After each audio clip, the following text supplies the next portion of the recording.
어디입니까? 네, 뱅상서원 앞에 보이는 노각이 만대루입니다. 한국에서 아름다운 건축 중에 손꼽을 수 있는 공간이죠. 우리 선비들의 그 생각을 하고 연구, 공부를 하는 공간은 건축물로서 지금 존재를 하기 때문에 저희들이 말을 할 수 있고 또 저희들이 현장을 보기도 합니다.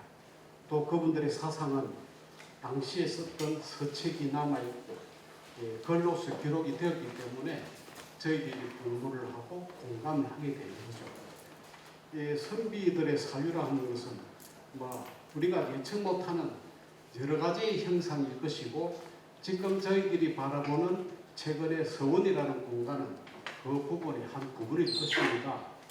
그러나 다행히 서원이 존속했기에 우리 유네스코 문화유산으로도 지정이 되고 저희들이 찾기도 됐습니다. 선비라는 말은 앞에 누수히 여러분들 공부를 하셨습니다. 선비라는 그 사라는 한 단어로 함축을 하죠. 선비라는 것은 학식을 갖추고 인품을 함께 겸비를 한다. 또한 벼슬을 하지 아니한다. 이런 말도 아마 흔히 하고 있습니다. 그런데 우리 려말 선초의 시대에는 선비들이 다 정치를 하게 되고, 우리나라는 특이하게 중국도 그렇습니다. 과거라는 영용에 거쳐서 우리 문인들이 정치를 하게 되는 아주 특이한 풍토였습니다. 따라서 저희들이 사자라는 말을 앞에 떠올려보면 사화, 살인파, 사대부 결과적으로 과연 역사적으로 밝은 면만 있는 것은 아닙니다만 이런 부분이 다는 아니죠. 이 시대 현대에도 우리 사라는 말을 씁니다. 직업에서 세무사, 건축사 이런 사와 의사, 교사, 서성사자 쓰죠. 또한 일사자라는 직업에 있습니다. 이것을 한번 분류를 해보면 여기에 선비사라는 것은 묘하게 국가에서 인정하는 검증을 거친 자격을 갖춘 직업으로 이야기합니다.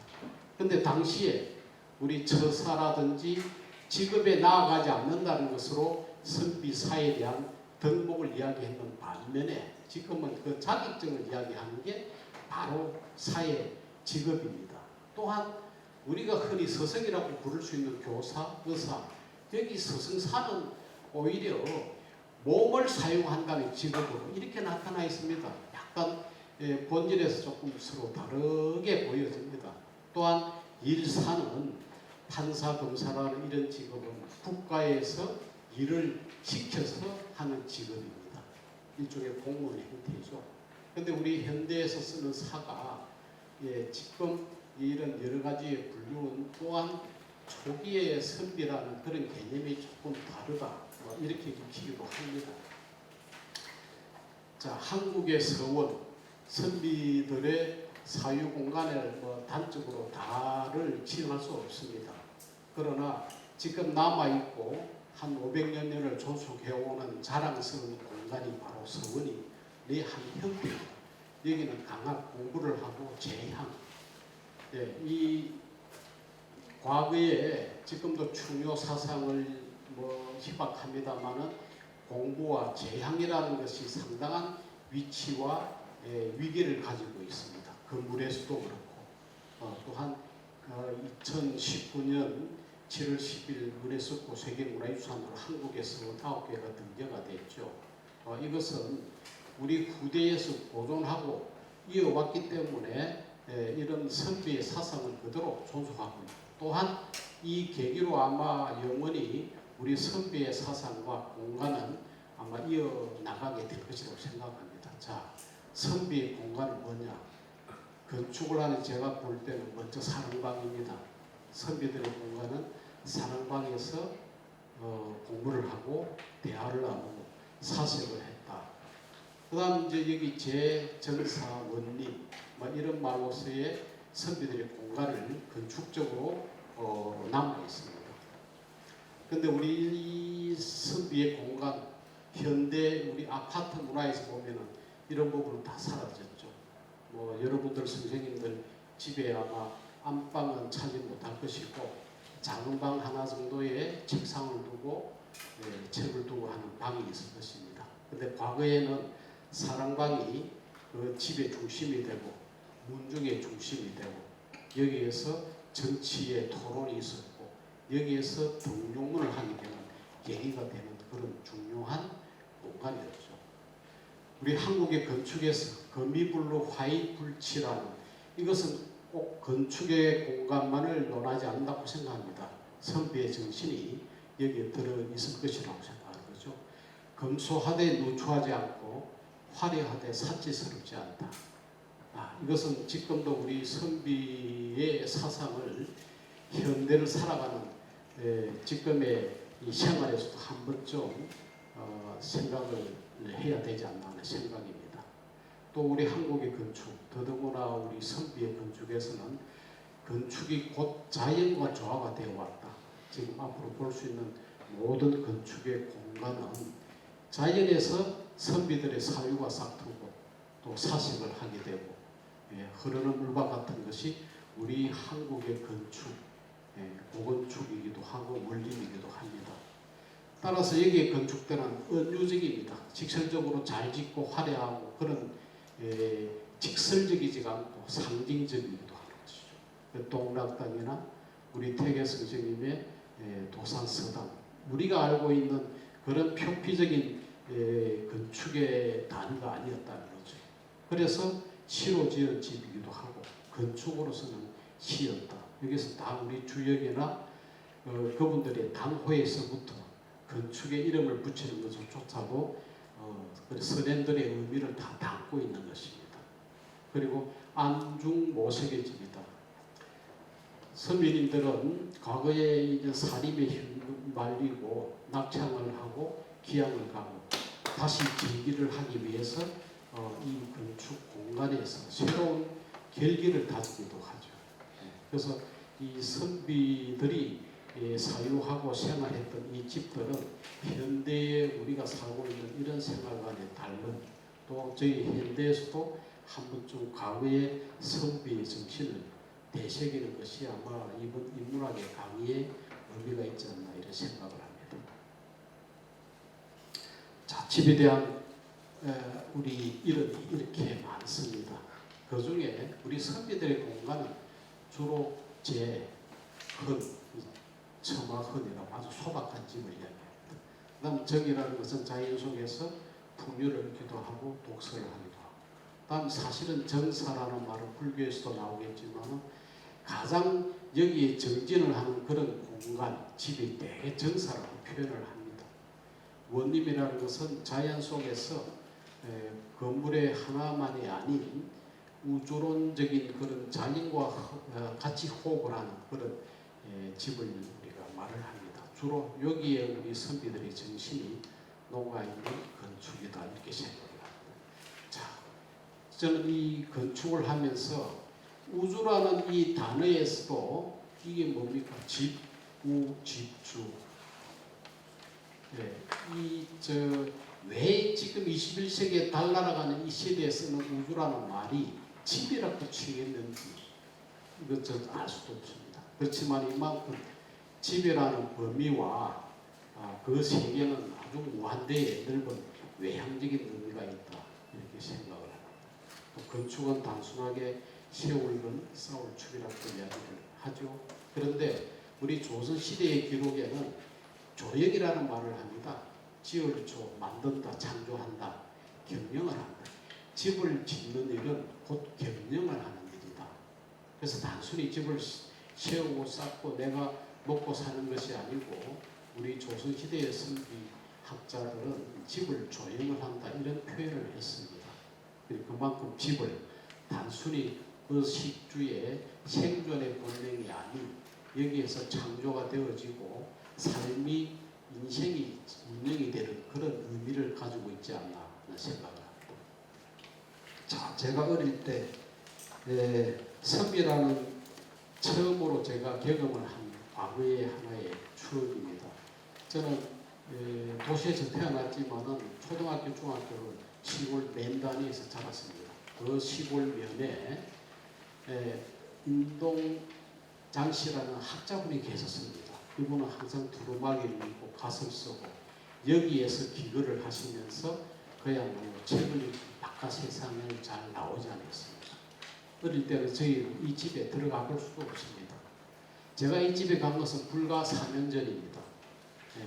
제 어릴 때 시골에 한번 가고 싶고 이 집은 이제는 개방이 됐죠. 당연히 그때 학자 어른들은 돌아가셨고 그 당시에 제 기억에 한 7, 80세 이 학자 어르신 아들은 한 50 정도 되신 분이 아침에 눈이 뜨면 이 집에 와서 아버님한테 인사를 드리고 저녁에 여기서 인사를 드리고 잠을 자러 가고 그래서 여기에 조그마한 정자에서 이분이 공부를 하고 계셨고 바로 안채집입니다. 이 집의 당호는 소천입니다. 바로 이런 우물이 나오는 제가 4년 전에 처음으로 갔을 때 그야말로 한국의 원림의 세계다. 지금은 후손이 사십니다만은 옛날 같은 학자의 그런 메모와 풍기는 아니죠. 그래서 제가 이번에 선비에 대한 공부를 또 제대로 하게 되기도 하고 어릴 때 추억을 보면은 어릴 때의 그때 이분의 안동장씨 어르신이라고 부르는 이분이 제가 만났던 최초의 선비의 한 분이다 이렇게 기억을 하고 있습니다. 자, 이분이 한 번씩 두루마기 입고 갓을 쓰고 다른 데를 행차를 합니다. 그것이 어딘고 하니 바로 합천의 상가였습니다. 하루를 걸려서 여기를 왔다 갔다 하신 적이 있는 것은 여기도 제가 최근에 이걸 기억에 했고 이게 바로 남명초식 선생님이 태어나시고 상가에 내룡정과 용암성으로 있는 이 공원을 이분들이 한 번씩 다니러 왔습니다. 그 당시에 아마 여기 학자분들이 모여서 토론을 하고 아마 돌아오시고 이런 것이 제가 지금 유출을 해볼 때 바로 낙동강 좌편의 태계선생님 계신 우편에 바로 여기 합천 상가에 남명초식 선생님의 문화생들이 있었습니다. 지금 내룡정 용암성원이 이게 다시 조성이 되고 바로 요 뒤에 남명 선생님의 생가가 있습니다. 자, 남명 선생님은 평생 배설을 하지 않았죠. 그리고 아주 기계가 칼 같아서 이 환경이 바로 여기 아기자기한 안동의 태계 선생님 계신 그런 강이 있고 이런 좀 정서와 다르다고 저는 생각을 합니다. 기계가 강하고 아주 날카로운 이런 이 자연 환경에서 이분이 태어나시고 나중에 공부를 하시고 나중에 70세에 지리산으로 들어가셨습니다만은 이런 환경에 그 학자의 사상과 풍토, 사시간 공간에 정서가 관련이 있다 저는 그렇게 생각을 합니다. 제가 좋아하는 건축 공간 중에 바로 산청에 있는 산천제입니다. 여기가 바로 남명초식 선생님이 공부를 하신 장소죠. 여기는 바로 지리산의 천왕봉을 바라보는 공간입니다. 여기 집이 그렇게 과하지 않고 남쪽으로 강으로 다음 산을 바라보고 이제 튀어져 있습니다. 물론 지금 서원은 그분 학자를 기리기 위한 제자들이 만든 강학 공간이기 때문에 두 가지라고 봅니다. 서원이 그런 서원에서 직접 가르치신 선배들 계신 반면에 남명 선생님 같은 경우는 여기서 바로 직접 공부를 하셨고 여기서 사상을 키우신 분이죠. 지금도 여기 산천제는 남명매라는 당시에 그 키운 매화나무가 한 그루 있을 뿐 앞쪽에 매일 일어나면은 지리산 천왕봉을 바라보고 그분의 생각을 다듬는 바로 공간입니다. 그래서 여기 뒤쪽에 길 건너서는 바로 기념관이 있죠. 그리고 동네 안에 좀 들어가면은 덕천서원이 있습니다. 그건 나중에 호학들이 만든 공간이죠. 바로 산천제야말로 남명초식 선생님이 사유한 공간 그리고 삶이 그대로 표현되는 그런 건축의 공간이라고 생각을 합니다. 자, 대구 이야기하겠습니다. 여기 계신 분들 아마 다 수성구 파동에 아마 서당굴에 있는 무동제에 다 가보셨을 것입니다. 저도 최근에 여기 있는 줄 알았습니다만은 한번 걸음을 해서 여기 위에 또 오천서원이 있고 여기 무동제에 대한 의미를 이 시점에는 한번 도시적으로 건축적으로 생각을 해 봐야 되지 않나 생각합니다. 여기 위치는 여기 서당골이라고 말을 해왔습니다. 그러나 이런 말도 이제는 앞으로 잊혀질 것입니다. 바로 여기 개동성생님이 계셨기 때문에 과거에부터 여기는 서당골이라고 말을 했었죠. 그리고 요 위에 오천서원이 있는 장소. 자, 이제 10년 전에 여기 도시계에 의해서 앞산 밑으로 순환도로가 뚫렸습니다. 저는 이제 이런 현상을 보면서도 큰 다행이라고 생각합니다. 이것이 만약에 잘못 거여서 이쪽을 통과한다든지 도시에 대한 변화에서 이런 서원이 앞으로 존속할 수 있는 그런 길이 막힐 수도 있습니다. 지금 파동이라는 것은 여러분들 아시겠지만은 1파 2 어디죠? 2무죠. 예로부터 파동이 살기 좋은 제1의 마을이었고 무태가 두 번째라고 말을 했습니다. 그래서 저는 여기에 바로 무동제와 오천서원이 있어서 요 하나의 골짜기가 영원히 보존되는 서당골이 될 것이라고 생각을 합니다. 이 주변은 물론 그렇게 산만하고 정비가 잘 되지 않았습니다만은 여기서 이렇게 걸어갈 수 있는 적당한 거리, 우리 선비의 길이 되어야 할 그런 도시의 공간이다. 또 여기 서당은 물론 지금 뭐 서원 서당이 다 화재나 뭐 여러 가지 도난 때문에 문을 잠겨 있죠.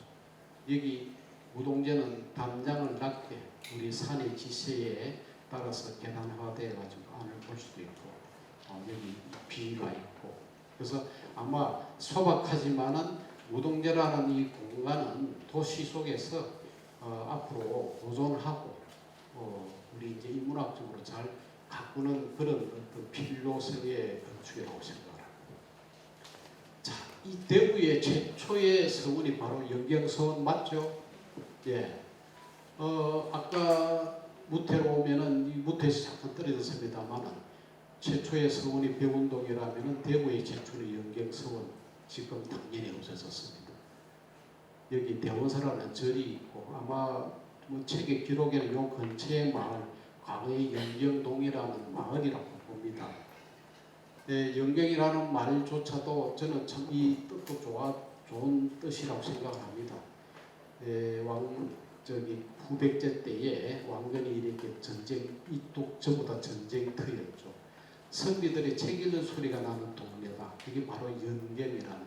지금도 영경 아파트가 주변에 들어섰습니다만은 다행히 영경이라는 이름을 지금 그대로 보존하고 있고 또 이 장소가 있다. 바로 이 바위는 하암이라고요. 태계 선생님이 이걸 보고 이름을 붙였다는 글이 있습니다. 그렇지만 이 바위가 아직 존속되어 있고 여기 아파트 단지는 이 지역을 피해서 들어섰습니다. 그래서 영경서원의 복원운동은 아마 여기에 공원 옆에 땅은 마련하고 있습니다만 아쉬운 것은 조금 더 서원다운 자연 환경과 너무 도시에 노출되어 있는 이것은 너무 평면적으로 당연히 앞에 강학공간, 양재, 동서로 아마 지어질 것이라는 아주 표준적인 건축이 될 것이라는 거죠. 원초적으로 대구의 최초의 서원다운 그런 건축의 공간, 선비의 사회의 공간이 되기에는 뭔가 아쉽다고 생각을 합니다. 그러나 이런 장소 정도까지 확보를 했다는 것은 아마 우리 학계에서도 아마 상당히 긍정적이죠. 그래서 이 화암이라는 것과 이 공간에 조금 더 어떤 선비의 공간으로 좀 조성이 되는 그런 것이 좀 바람직하다는 생각입니다. 자, 이것을 좀 더 넓게 바라보겠습니다. 고지도에 보면 우리 대곡성이 있었다면 여기 신천은 처음부터 있었던 강이고 금호강가. 그래서 여기 타동에 무동제에서부터의 이 신천의 흐름이 같이 이렇게 갔을 것이고 또 정경장 선생님께서 아마 이렇게 가서 영경서원에 갔다는 이런 기록들이 보면은 여기에서 거모강에서 뭐 좀 쉬기도 하고 1박도 했다 이런 기록도 있는 걸로 알고 있습니다. 그래서 여기에서 파동에서 영경까지 하나의 로드가 아마 구성이 될 수도 있다. 여기 상동에 무슨 서원이 있죠? 옹산서원이 아마 있을 겁니다. 그 다음에 여기에 부암서원이 있습니다. 여기 서침 선생이 우리 달성공원을 공원으로 이렇게 건사하고 대구의 달성서시의 제식이죠. 여기 부암서원이 아주 큰 서원이 여기 있습니다. 그리고 지금 우리 현대 생활에서 가장 발굴이 안 되고 잊혀진 것이 바로 석유 공간입니다. 강은 접근하기도 어렵지만은 과거에 뱃놀이를 하고 이런 것이 우리 정서로서 다 사라져 버렸죠. 자, 대구에는 옛 고을이 2개가 있습니다. 서쪽으로 인흥마을의 남평문시의 세거지가 있고 동쪽으로 채시 옥골마을이 있습니다. 이것은 대구의 두 마을의 민속적인 청대보다도 여기에 계셨던 훌륭한 학자분들, 선비들의 아마 그런 가문에 의한 결과죠. 마을은 어디 동네에 다 있습니다. 근데 여기에서 공부를 하시고 또 자라나신 후세, 거기에 손들이 아마 마을을 이룬 것입니다. 자, 남평문시 세거지는 이 마을은 우리 한국의 전통적인 마을 구성과 좀 다릅니다. 아주 격자가 반듯하고 그 말은 뭐냐면 초기에 자연스럽게 생긴 말은 아니라는 거죠. 여기 남평문시는 문익점 14대 후손이 아마 여기 와서 원래 여기는 인흥사라는 절이 있었기도 하고 요 절 터라고 아마 보존이 되고 있습니다. 근데 이게 아주 격자형으로 1842년도 정도에 여기 입항을 했습니다. 그것은 우리로 치면은 조선 말 어떻게 보면 근대 시절입니다. 그렇기 때문에 이분들이 입양할 때는 이미 우리가 자연스러운 뭐 농사를 짓고 이러고도 양반들이 와서 마을을 새롭게 도시계획을 만든 듯한 마을이 되고 여기에 저희들이 선비적인 정신을 살 수 있는 것은 바로 수봉정사 광거당이라는 이런 건물이 여기는 그냥 살림집의 성격이 아니죠. 여기에서 공부를 하고 광거당은 여기 이런 누강이 있는데 여기는 이 문중의 사람들이 그야말로 공부를 하는 서당이었다고 합니다. 그래서 어르신들이 공부를 가르치기도 하고 수봉정사에는 어른들에 의해서 독서를 하는 공간이고 중요한 것은 바로 옆에 인수문고라는 서고입니다. 약 10,000여 건이 보존되고 있는 서고인데 우리 양반의 마을이나 집에 가면은 가장 큰 자산, 그 집에 아까 제가 서대에 말씀드렸듯이 그 가문을 살리고 가문을 기록하고 하는 것은 그 서고입니다. 그 서고에 어떤 책이 있느냐. 근데 이 집안은 약 10,000여 권을 공부한 책을 다 모아놓고 있습니다. 그래서 여기 수백당, 광거당, 마을의 융성은 그 후손들이 대를 이어서 거기에 명성에 걸맞게 같이 거기 기거를 하든지 활동을 하는 것입니다.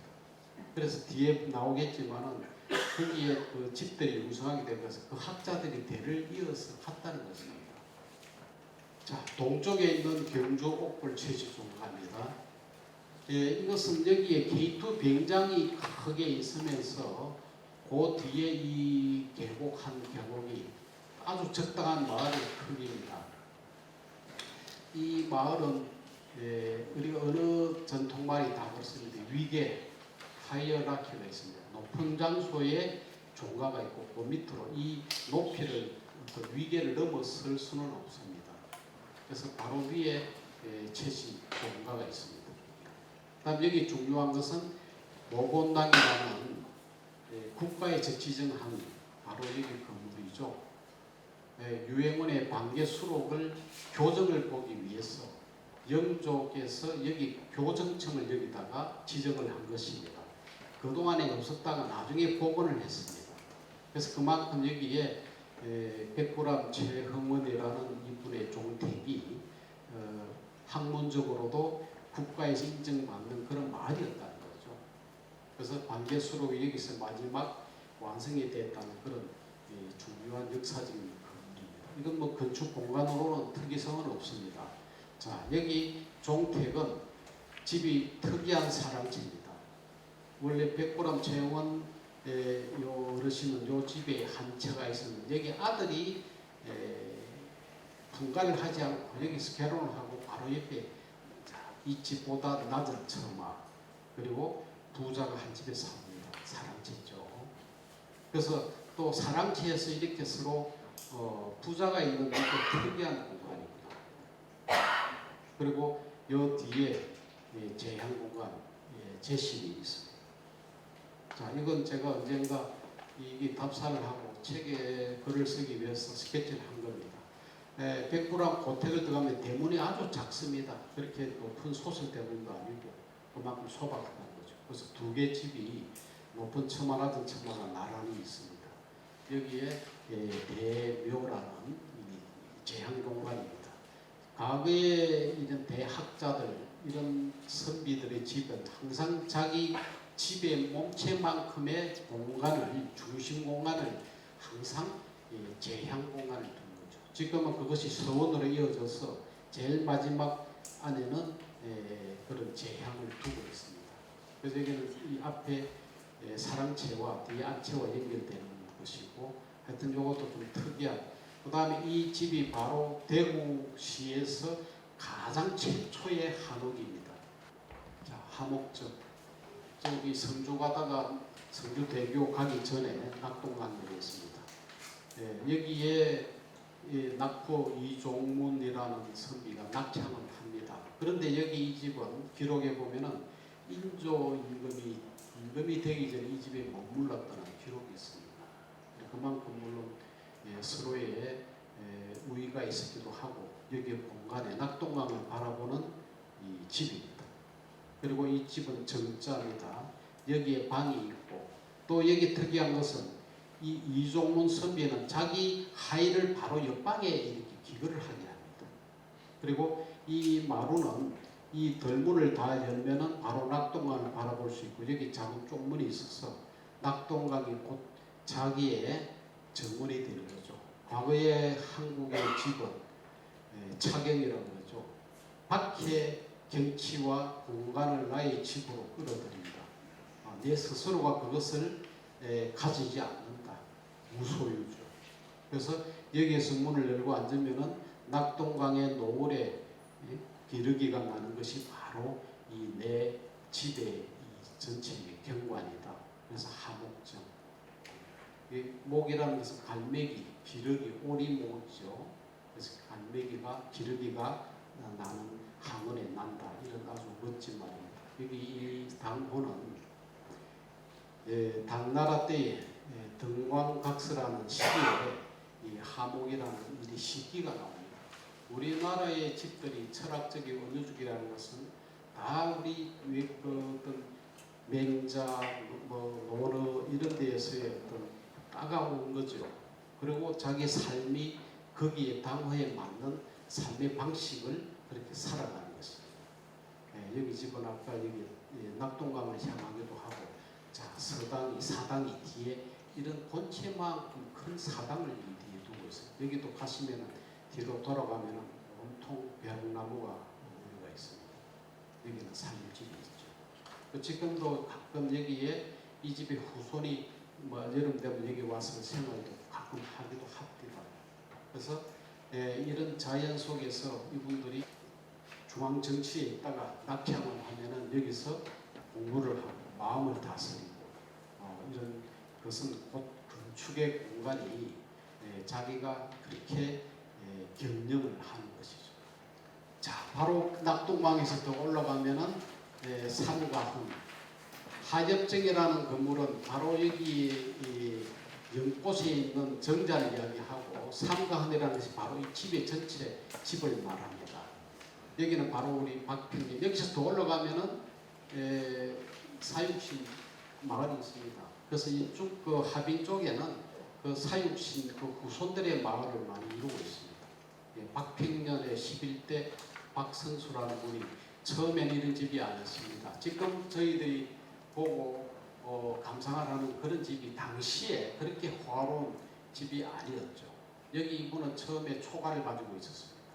그러다가 아들이 이 안채 사랑을 지었습니다. 또 손자가 나중에 하엽정이라는 걸 지어서 여기 분가를 합니다. 그래서 과거에 우리 대가족 제도의 한옥은 어른과 아들과 손자가 한 집에서 이렇게 집을 경영을 하게 되는 거죠. 지금은 있을 수가 없죠. 아들 결혼하면 아파트를 사줘야 되죠. 그래서 이런 집의 문화, 선비, 우리 전통적인 이런 부분은 저희들이 지금은 뭐 도저히 적용이 될 수가 없습니다. 지금 여기 하엽정이라는 집은 한국에 여기도 아주 베스트 10에 들 수 있는 그런 집입니다. 여기는 요 연못, 우리가 원형 지방이라고 그러죠. 안에 하늘이고 원은 땅의 연못은 항상 사각형입니다. 땅을 사각형으로 표현합니다.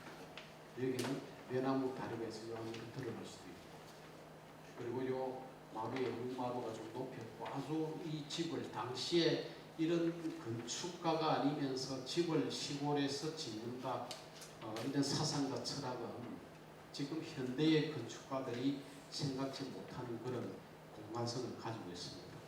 여기는 얼마나 이 집의 학문을 볼 수 있느냐면은, 원래 사랑채는 이 본체 이겁니다.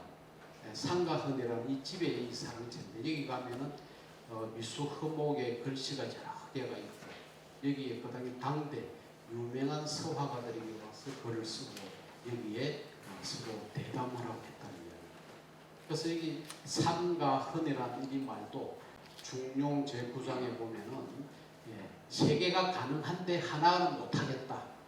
천하와 국가는 다스릴 수 있고 관직과 녹봉도 수행할 수도 있고 날카로운 칼날귀를 밟을 수도 있는데 중용은 불가하다. 그러니까 이분은 중용을 위해서 삶을 살아간다. 이 뜻을 바로 삼가헌이라는 당호로 표현을 한 것입니다. 자, 성주 한계마을 여러분들도 다 가보셨고 자주 가죠. 여기에 한주 이진상이라는 우리 성리학자분의 집입니다.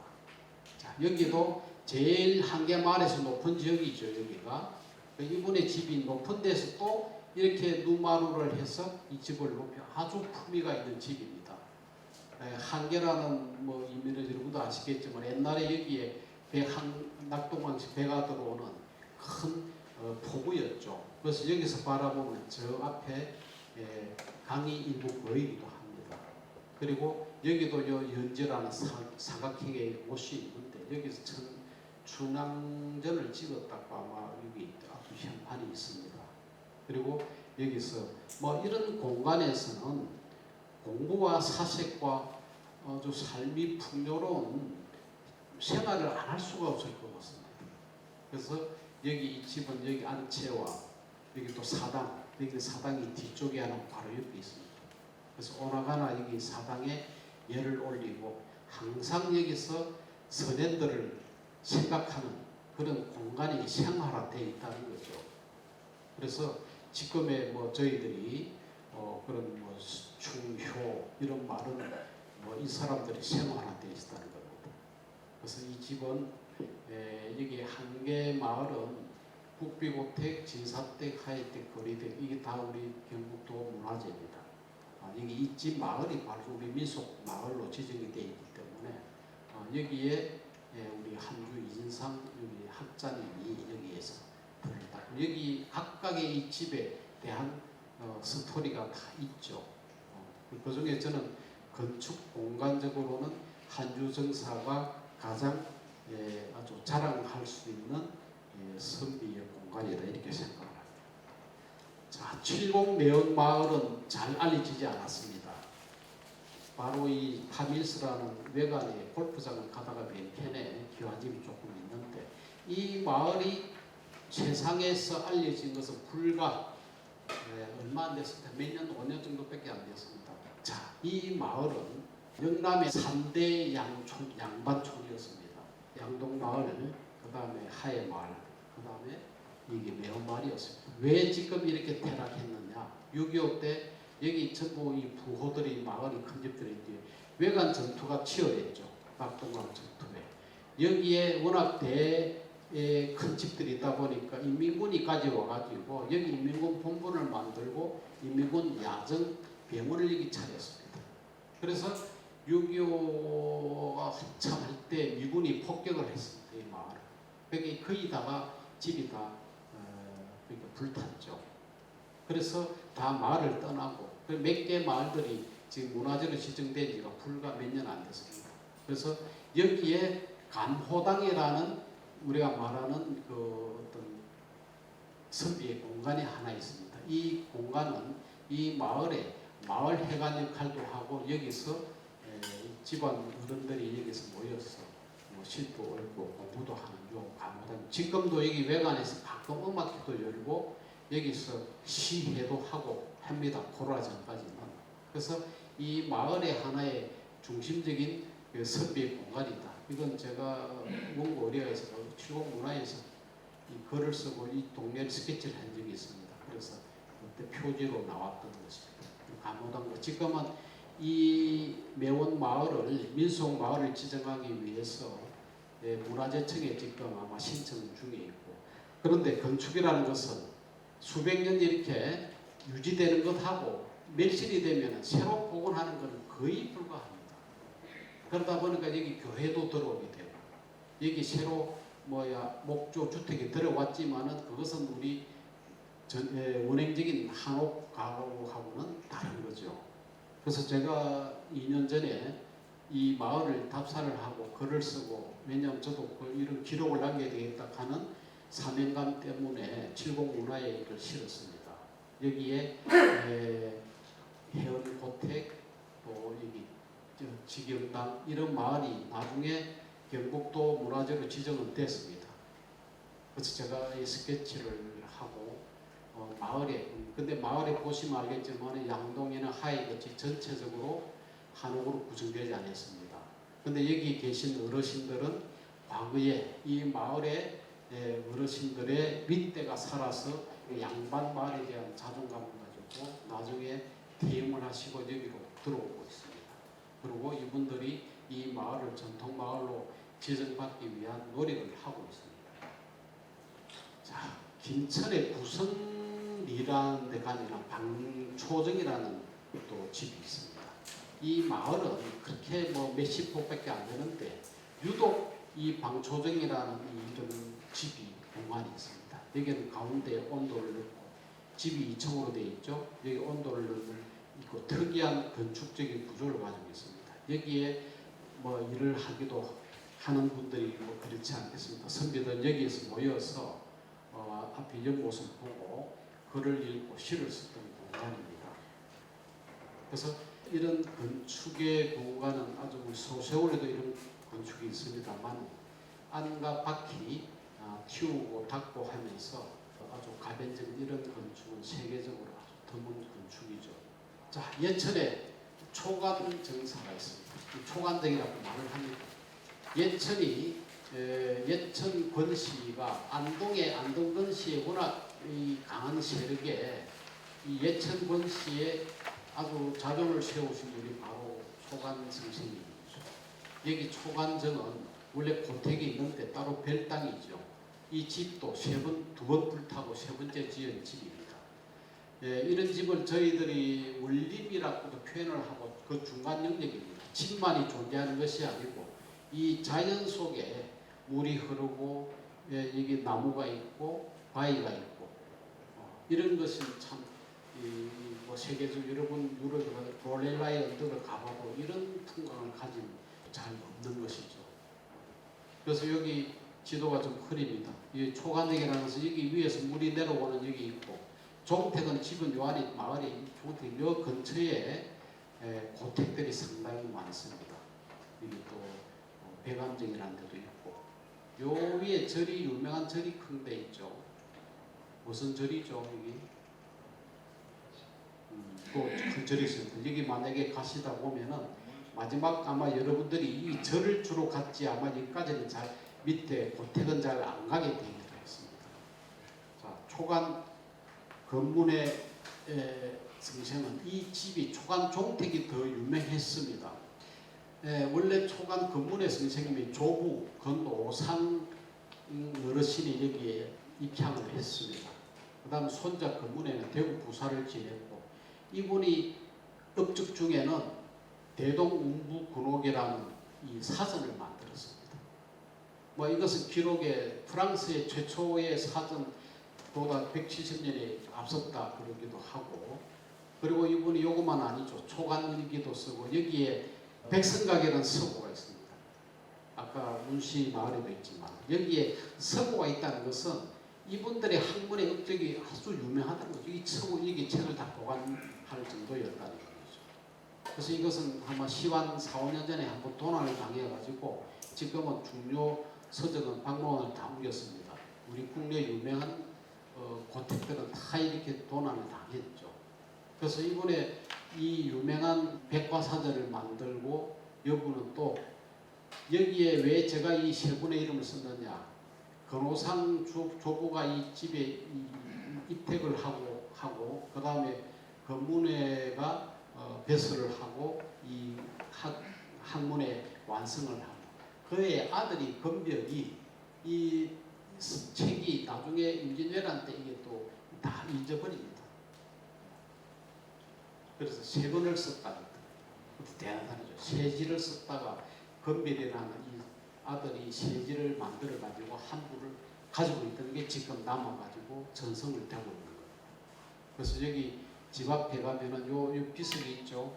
이게 다 우리 고물이 여기 기록이 됐다는 이 안내판입니다. 단지 하나의 집이 아니고 여기서 탄생한 이번에 업적이 이게 많은 여기가 담겨 있습니다.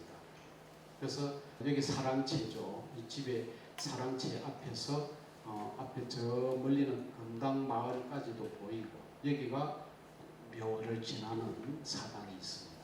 그래서 이분들의 우리 선비들의 사상은 항상 여기에 뭔가 정신적인 집중을 하는 묘를 이게 둔다는 것이 공통사안이죠. 그리고 이 집은 건축적으로 아주 특이점이 있습니다. 집이 2층입니다. 2층. 당시에 이런 전통가옥이 2층으로 나타나는 경우가 특이합니다. 그 사랑채 여기와 뒤에 안채 높이가 다른 부분이, 안채는 당연히 막혀 있죠. 뭐 어느 것도 다 내외, 안방은 다 분리를 했으니까. 사랑채는 개방이 되고 외부의 어른들이 여기 밖에서 활동을 하고, 요 뒤에 안으로 들어가면은 중정을 통해서 안에 안 사람들이 생활하는 공간입니다. 그리고 여기에 백성각, 여기 서고가 있고, 그래서 어느 건축에 가도 서고가 있다는 집은 선비로서의 가장 으뜸이라고 볼 수가 있습니다. 자, 우리 고은 최종원 선생님은 기록을 남기지 않았죠. 이분이 전국 방방곡곡을 두드렸지만은 나중에 어디서 돌아가신지도 잘 모를 정도. 근데 나중에 경주에 낭산이 있습니다. 낭산이라는 것은 우리가 남산 아니고 낭산입니다. 여기에 선덕왕릉이 있고 사천왕사지가 있는 이 경주를 이리 지나가 보면 하나의 섬처럼 생긴 장산입니다. 여기에 제치원이 13살에 당나라로 과거 시험 보러 가기 전에 여기서 공부를 하고 했다는 이 집이 나중에 발견된 거죠. 근데 이건 문화재도 아니고 그냥 한 집으로서만 남아 있습니다. 그런데 3년 전에 불이 났습니다. 그러니까 작년에 다시 이 집을 새로 지었어요. 근데 가끔 이런 우리 숭례문도 그렇고 불이 왜 나는지 잘 모르게 불이 수박 나는 거죠. 그래서 여기 독서당으로 붙인 이름도 최충원 선생이 공부를 하기 유학을 가기 전에 여기서 공부를 했다는, 우리가 보고 선비의 공간이죠. 그래서 아주 매력이 떨어져 있습니다. 아마 그랬을 수 있는 것이 밖에 세상과의 동떨어진 데서 공부를 해서 당나라에 가서 18세에 급제를 하고 개원필경, 우리 국내에서도 아주 유명한 문집이기도 하고 황소 경문이라는 당나라에서 아주 이름을 날리는 그런 필명을 가진 그런 학자예요.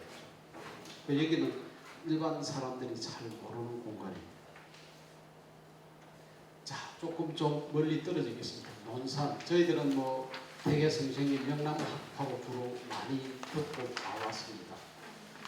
윤정의 명제고택은 윤정은 기호학파 사람이죠. 당연히 충청도 쪽이고 기대성은 광주 쪽이고 이쪽에가 아마 남맹 조직 선생님하고 거의 유사하게 왕명으로 정치 쪽으로 안 나갔습니다. 그래서 이분은 돌아가시면서 백이정성이라는 부칭을 받죠. 배설 안 해도 정성으로 인정을 하는 거죠. 근데 이분이 그렇게 청렴하고 정치도 안 하고 있는 사람이 이렇게 훌륭한 집을 가지고 있느냐? 이 사람은 초가집에서 소금으로 반찬을 먹고 혼자서 공부를 한 집이 따로 있습니다. 80세가 돼서 제자들이 이 집을 지어줍니다. 이런 경우는 하회마을의 서해 유승룡 중요당도 제자들이 지어준 겁니다. 그 사람들이 당시에 이렇게 호화찬란한 생활을 하지 않았다는 거죠. 80세에 제자들이 지어주는데 이분은 여기서 별로 살지도 않았고 그 후손들이 계속 이 삶을 누렸죠. 그런데 한국의 아름답고 훌륭한 고택 중에 여기 들어가는 집입니다. 이 집은 사랑채가 물론 떨어져 있고 안채가 있는 여기에 집이 평면적인 것보다 들어가서 보면은 안에 아주 특이한 여러 가지의 공간성을 느낍니다. 이 집의 특이한 것은 부엌이 2개가 있습니다. 여기에 어르신 집이 부엌이 큰 대부엌이 있고 아들이 살면서 여기 작은 부엌이 있고 대청에서 제사를 지내고 가족들이 모이고 여기 애들 키우다가 조금 크면은 요 집을 사랑채로 넘어옵니다. 중간 사랑으로. 그러면 여기 어른이 이 교육을 시키고 그 다음 마지막 여기에 서재 공간 어른의 공간은 이렇게 눈마루로 크게 있고 옆에 밖에 이런 연못이 있습니다. 그래서 여기 실제로 가서 보면은 모든 공간이 아름답고 특이합니다. 그래서 옛날에는 윤정고택이라는 말이 있는데 이게 언젠가 10년 전에 정부에서 명제고택으로 바뀌었어요. 그리고 대한민국에서 훌륭한 주택 중에 아주 손가락 꼽는 주택입니다. 이 집의 현판이 당호가 리은시사입니다. 사랑채에 있는 리은시사. 용이 세상에 나올 때는 때리고 있다 나온다. 자, 이분은 조정에 나가지도 않고 자기가 부르면은 70번을 상소를 했답니다. 안 가는 상소. 근데 세상을 안 나간다면서 여기에 리은시사라고 쓴 것은 내가 언젠가 나갈 때는 때를 기다려서 나온다. 이것은 뭐가 은륜지. 하여튼 이거는 죽을 때까지 배설을 안 했습니다. 그래서 지금은 그분의 사상의 업적보다 이 집이 더 유명해져가 있습니다. 여기에 뒤에 가면은 수백 개의 항아리 독이 있고 여기 마당이 엄청나게 넓습니다. 그걸 보면 굉장히 그 당시에 부호로 착각을 하게 하는데 정작 이분은 초옥에 살았고 소금으로 밥을 먹었다. 자, 소세원입니다. 여기에는 양사모라는 이 사람이 17살에 낙향을 하고 내려와서 집을 지었다. 이 양사모라는 아주 천재라는 이 사람은 조광조의 후계자로 지목이 됐는데 조광조가 나중에 곧 유배를 당하고 나중에 이렇게 은둔을 하게 되고 이 사람이 그 정치를 보고 자기가 스스로 17살 내려옵니다. 그리고 이 집을 지었는데 과거에 전부 다 이런 무슨 재력이 있어 집을 짓습니까? 처가의 힘으로 짓는 거죠. 그래서 여기에 이 소세원은 원림의 한국의 자연과 집이 아주 조화로운 집으로 이것을 세계 정원 엑스포에서 최고상을 받은 적이 있습니다. 여기는 제월당, 광풍각, 이게 광풍각이죠. 아까 저기 김천에서 보는 덜문을 들면은 마루로 오픈이 되고 문을 닫으면은 방이 되는 이런 광풍각이라고 합니다. 그리고 제월당이라는 거. 여기 2개의 집인데 과거에는 집이 많았습니다. 엄청나게 컸는데 지금 축소대가 있는데 지금도 한국에서 가장 아름다운 이거는 집보다도 그 공간에서 일어나는 어떤 특이성이 있습니다. 이 물이 흐르는데 담을 이렇게 띄워서 물이 그냥 흘러내리고 공간이 서로 유동적이죠. 그래서 자연과 건축이 어우러지는 세계적으로 아주 인정을 받는 건축이죠. 그리고 제월 땅이라는 그 어떤 광풍과 바람이 밝다 이런 말조차도 아주 시적인 건축입니다. 잘 아시는 하의 마을 구조적으로 한번 보겠습니다. 지금 마을의 구성으로 치면 네 가지가 있습니다. 여러분들이 들어가시면은 하의 마을 입구에 여기 뭐 전통탈도 있고 식당이 있는 이쪽으로 들어갑니다.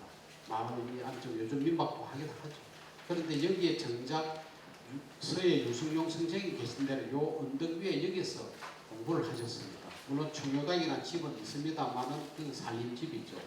다음 나중에 서원이 그래서 이 하해의 구성이 제일 먼저는 이 말보다도 여기 공부를 하던 이 공간들이었습니다. 그리고 이 여기에 서원은 나중에 지어진 것이고 대에 가면 이렇게 따로 가고 따로 가는데 사실은 여기 공부를 하러 이 사람들이 길을 산길로 이렇게 다닌 길이 있습니다. 근데 요즘은 뭐 둘레길처럼 이렇게 걸어가면 한 40분, 1시간 채 안 되는 이런 길이 있고 이게 차를 가면 여기서 나오기 때문에 이렇게 좀 서로 경유가 안 되죠. 그래서 여기 계맘정사라는 곳하고 서해 선생님이 공부한 공간이 두 개 공간이 있습니다. 옥연정사가 바로 징비록을 썼던 유승용 선생님의 이 건축 공간입니다. 여기 건너편에 하의 마을을 바라보게 돼요. 그 다음에 여기에 먼저 와 있었던 유운용이라는 형님이 여기서 공부를 하고 있었습니다. 그래서 이 두 분이 매일매일 서로가 교류를 하러 왔다 갔다 했다고 이야기를 합니다. 근데 여기에서 이제 다니는 길은 굉장히 위험한 길에 가파른 길입니다. 이 두 분이 여기서 형과 아우가 서로 공부를 하고 교감을 했던 그런 장소입니다. 또 한국의 유명한 선비의 공간 동락당입니다.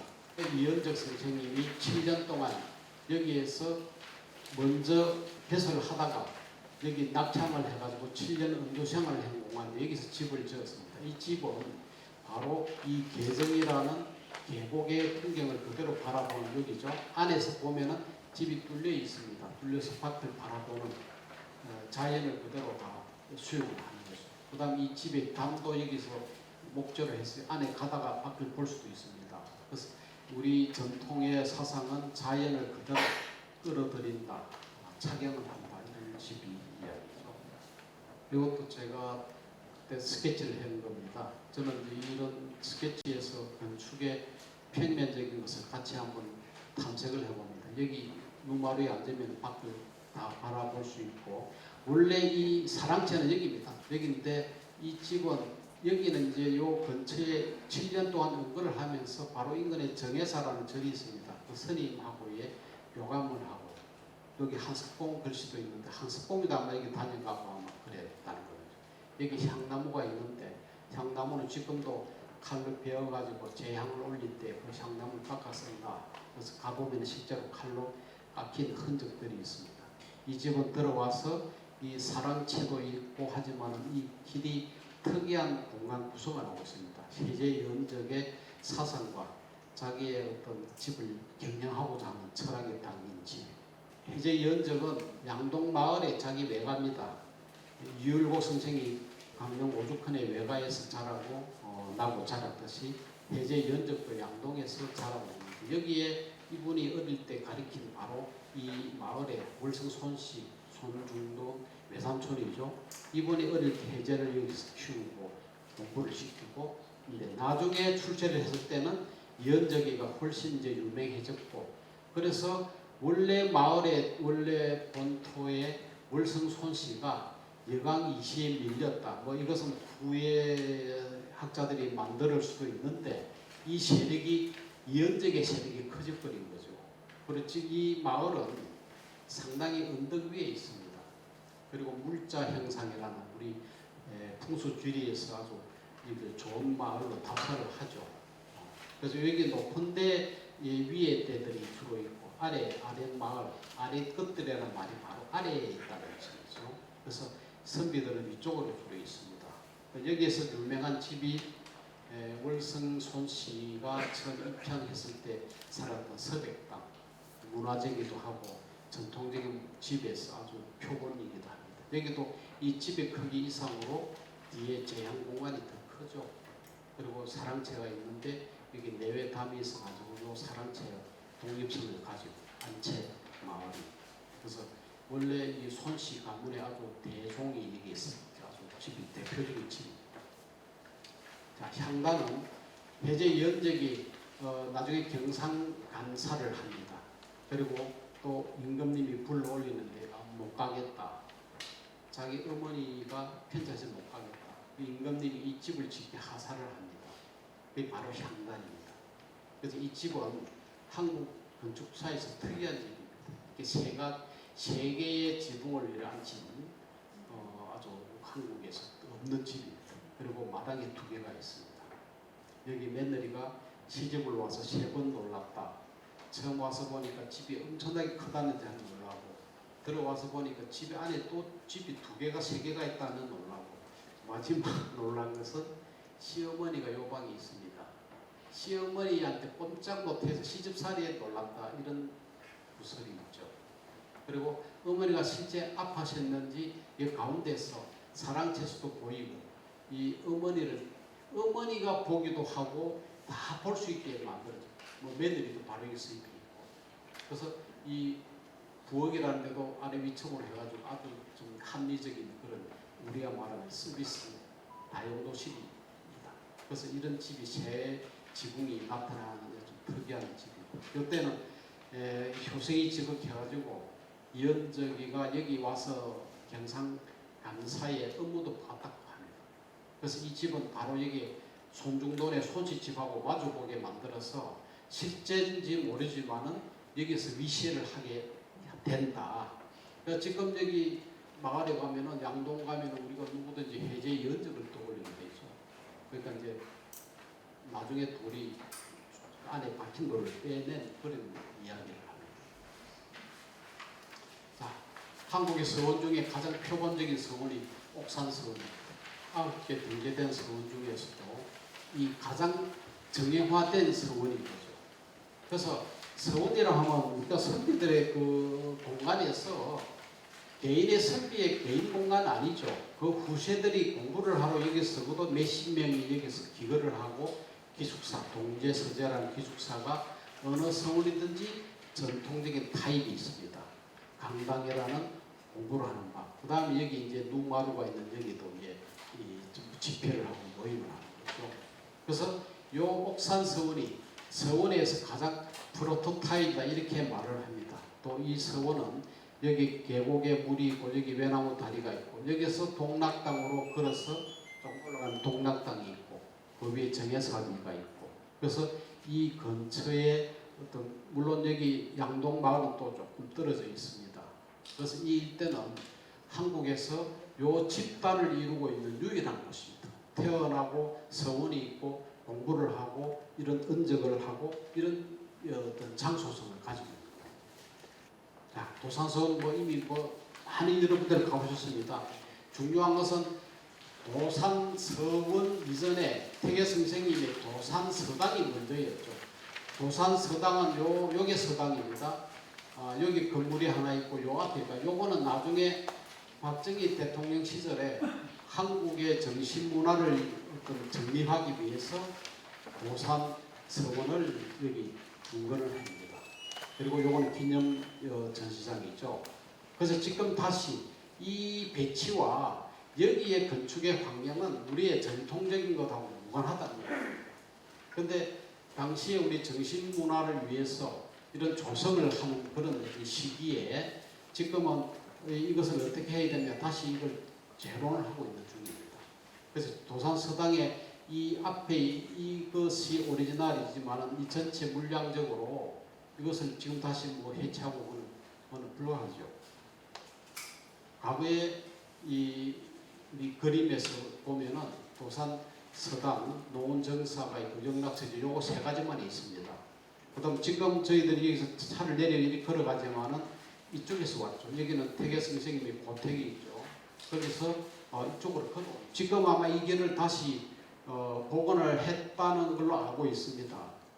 그리고 시사단이라는 여기 워낙 여기 태계 선생님이 유명한 제자들이 많아서 조정해서 여기서는 서울로 과거 보러 오지 마라. 여기서 바로 시험을 볼 정도로 이 도산 서당이 유명했다는 거죠. 근데 지금 여기 이제 안동댐 만들고 수몰되고 물이 높아져서 시사단을 다시 더 들어 올려서 앞에 서모로 만들어져 있습니다.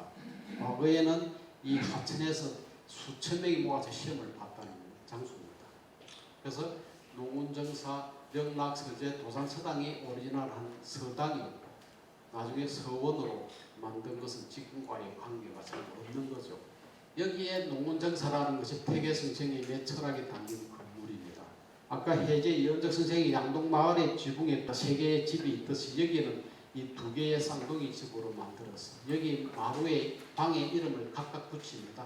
여기는 시습제라고 하고 왼쪽은 완낙제. 자, 시습제 때도 시도 없이 공부를 하라는 말이죠.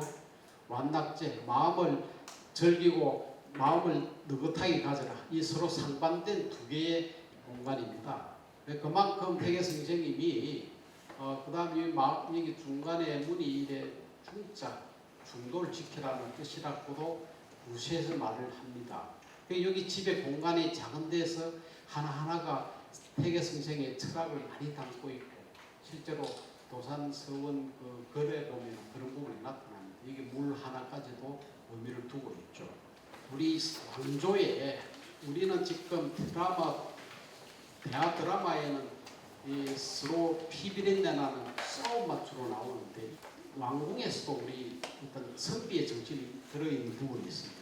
여기는 경복궁이고 창덕궁, 창경은 여기 창덕궁이죠. 비원이 있고 여기는 창경궁과 창덕궁 2개 있습니다. 창경궁이 우리가 말하는 창경궁이 된 것은 일제시대에 이게 헐고 여기 놀이터와 동물원도 만들었죠. 지금 대충 보고를 했습니다. 그리고 요 창덕궁 비원은 유네스코 문화에 등록이 되어 있습니다. 그리고 여기에 경복궁 우리가 항상 나라의 조정을 말할 때 자묘우사라 말합니다.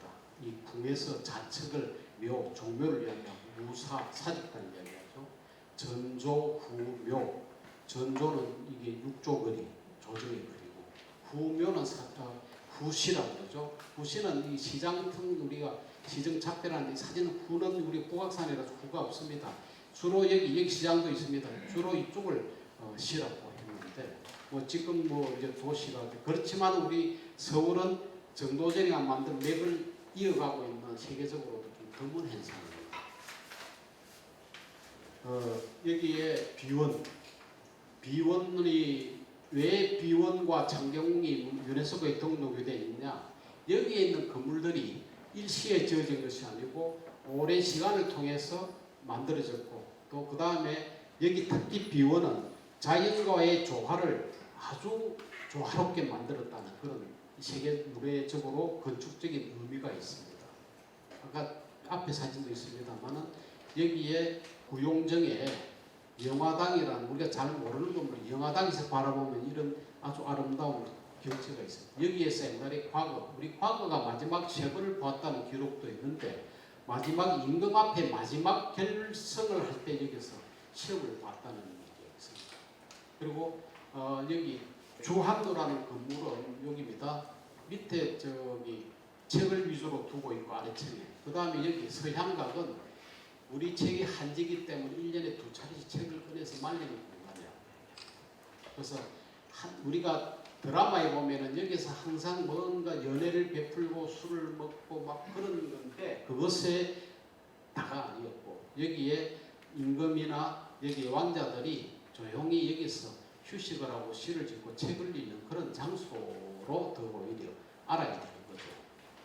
그 다음에 여기 비원 안에 영경당이라는 이건 우리 그야말로 궁궐이 아닌 한국의 전통적인 그 집입니다. 효맹세자가 여기서 결혼식을 올릴 정도로 여기 그러니까 이 임금들이 항상 조정 안에서만 일어나지는 않았습니다. 그래서 여기에 기오헌이라는 것은 이게 전적한 말로 독서공간입니다. 이게도 효맹세자를 위해서 공부를 했던 공간이에요. 근데 이건 아마 모릅니다. 비원에서도 이 집은 떨어져 있어가지고 눈에 띄지. 지금 비원은 일반 공연을 잘 안 하죠. 개방할 때만 하고 있죠. 그 다음에 선향제라는 여기도 공부를 합니다. 그래서 여기에 있는 것은 우리 궁궐의 정각이 아니고 뒤에 어떤 사적인 프라이빗 스페이스로서 여기가 공부를 하고 책을 읽고 뭐 매일 거기 조정해서 그렇게 신하들 앞에서 그러지는 않았죠. 그리고 이제 근대로 내려오면은 강릉에 열화당이라는 선교장이라는 집이 있습니다. 제가 왜 이걸 근대에 와서 현대의 선비 정신에서 한번 말씀을 드리고 싶냐면은 선교장이라는 여기에서 태어난 장손의 이기웅 씨라는 분이 이분이 열화당 이 집 이름으로 출판사를 가지고 있습니다.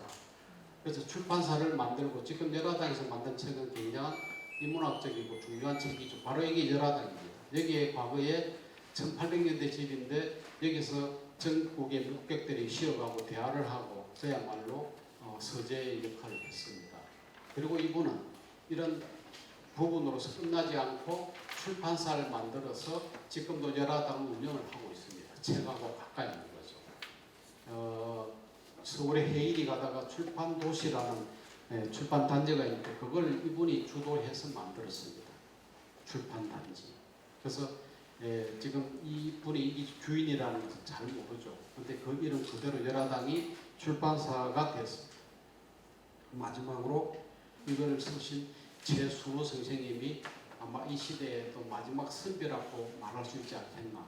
성북동에 이 사람이 이런 고태고를 자기 집을 이 사람의 삶을 경북박물관장을 하시고 국립박물관장을 하시고 우리 한국의 아름다움과 한국의 선비 정신을 아마 우리 현대에 새롭게 밝혀준 게 바로 이런 책이었죠.